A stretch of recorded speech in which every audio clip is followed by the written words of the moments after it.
আপনার সন্তান একসময় পড়াশোনায় খুব ভালো ছিল, কিন্তু হঠাৎ সঙ্গ দোষে সে আর পড়াশোনা করতে চাইছে না, বা আপনার সন্তান কিছুতেই আপনার কথা শুনছে না, অবাধ্য হয়ে যাচ্ছে, মুখে মুখে তর্ক করছে, এরকম পরিস্থিতিতে হলে তাহলে একটা ছোট্ট উপায় করুন। কারণ এই উপায়টা করে কি বলতো, রাহু তার মাইন্ডটাকে ডাইভার্ট করে দেয় আপনার সন্তানের।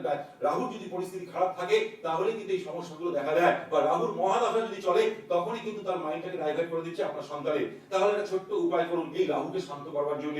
রাহুকে শান্ত করবার জন্য আমি বলি, বারবার বহু উপায় দিয়েছি, আজকে আরো একটা বড় উপায় দেবো। আপনি যে রুটি করছেন, রুটি করার সময় যে চাকি আর বেলুনটা, আমরা কি করি কাঠেরই একসাথে চাকি আর বেলুন একই করে কিনে রাখি, তাই তো?